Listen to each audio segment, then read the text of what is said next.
When President Johnson declared the war on poverty in 1964, he was referring to those individuals in this country who were unemployed and reliant on social welfare for survival. In recent years, however, the term working poor has become more widely spread throughout the United States. These individuals are employed, but their compensation is so low that they are unable to provide for themselves and their families. The government has established many programs to assist individuals in this country who are struggling financially. Individuals who support this notion of social welfare believe that even more can be done to assist those in need, whereas those with a more capitalistic viewpoint believe that subsidizing and adding assistance programs is contributing to the poverty cycle. Since 1964, government assistance programs have continuously incorporated a larger number of citizens. The extent to which these programs are in effect today has caused some people to work less, knowing that the government will help them pay their bills. Critics argue that although the programs have kept individuals and their families out of poverty, the programs should only include those who are members of the working poor. According to the Bureau of Labor Statistics, the working poor are people who spend 27 weeks or more in a year either working or looking for work, but whose incomes fall below the poverty level. Of the total number of poor people in the United States, only a minority of them actually work. In 2012, 46.5 million people were poor. Only 10.6 million were working poor. Whether government safety net programs encourage or discourage job seeking is debatable. In response to a high national poverty rate, Lyndon B. Johnson proposed a war on poverty during his State of the Union address on January 8, 1964. Many historians credit Michael Harrington's book, The Other America, with influencing Johnson's war on poverty. According to researchers at Columbia University, government assistance programs have helped reduce the poverty level from 26% in 1967 to 16% in 2012. Their research contradicts the official poverty rate, which actually shows that the rate has been unchanged at 15.1%. This contradiction is due to the fact that the official poverty rate does not take into account government intervention through safety net programs.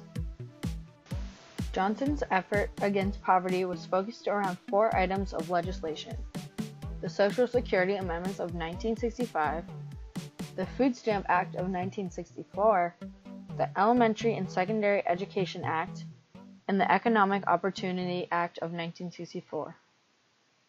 The Social Security Amendments of 1965 established Medicare and Medicaid, health insurance programs for the elderly and for the poor. The Food Stamp Act of 1964 made the Food Assistance Program permanent, which had previously been a pilot program in 1961. The program rapidly expanded throughout the nation.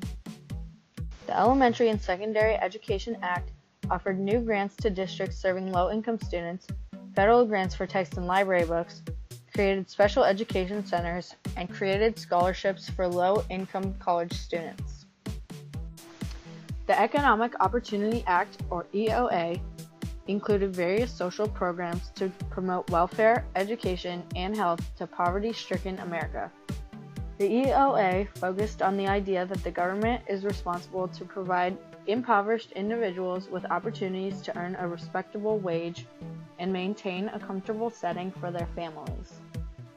Welfare programs in America are defined as programs that target low-income individuals.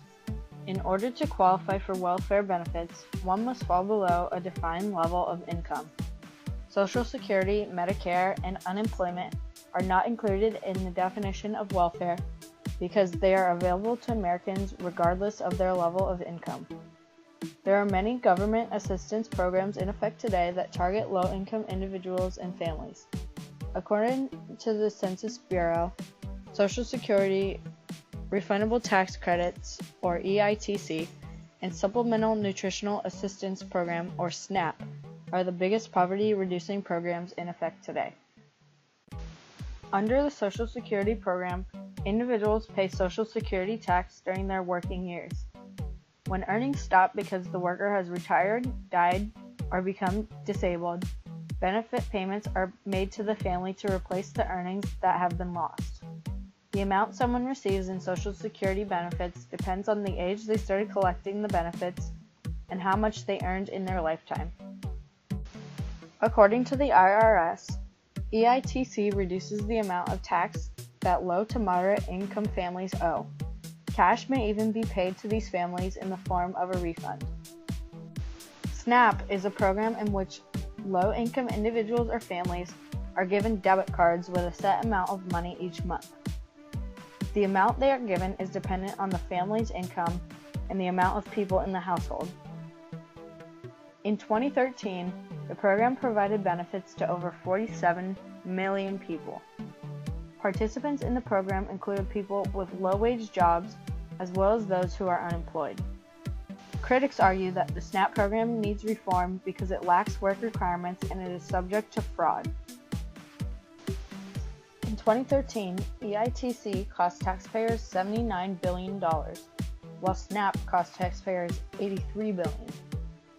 Medicaid alone cost taxpayers $265 billion. The programs, however, have kept tens of millions of people out of poverty. In general, Republicans believe financial government assistance programs hinder economic progress. In the upcoming 2016 presidential election, some of the top Republican Party contenders include Jeb Bush and Rand Paul. Jeb Bush hopes to help welfare recipients find work while also limiting welfare benefits.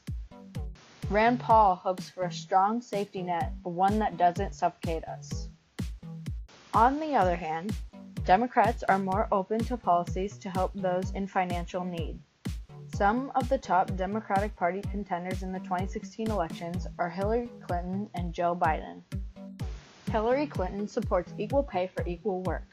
She wants to make sure the economy works for everybody, not just for the poor or the African Americans, for example. Joe Biden is strongly for programs to eliminate poverty. He not only advocated anti-poverty programs in the United States, but he also implemented programs to fight global poverty. The question of who should take responsibility for solving poverty issues is often split into the liberal and conservative ideologies. Liberals believe that the state government should play an active role because without intervention, capitalism would self-destruct. Conservatives conceive that the government should play a minimal role.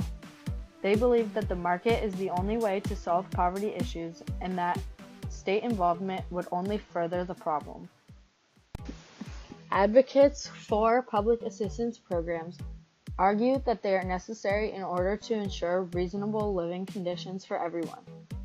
The programs are meant to be temporary assistance just to help individuals or families enough to get them back on their feet. Many people believe that financial government assistance is necessary if an individual is working a substantial number of hours and they still are not making enough to support themselves and their family. Many people, like Hillary Clinton, support the idea of equal pay for equal work. According to the U.S. Census Bureau, white women worked on average only 78 cents on the white male dollar. Hispanic women earned only 56 cents. Opponents of the public assistance programs claim that they provide disincentives to work and incentives to bear children. Some argue that the cost to taxpayers outweighs the benefits. Another argument is that there are not enough welfare programs to support the growing population. Many argue that the programs can be easily taken advantage of. With the upcoming election will come new policies regarding welfare and poverty. It is important to be informed upon these issues because they do not only affect the poor. The extent to which the programs are implemented in the United States has changed since 1964. It is debated whether the costs of the programs outweigh the benefits. Whether they should stay or go is often a matter of personal opinion, and there are many factors to take into consideration when deciding one side on the issue.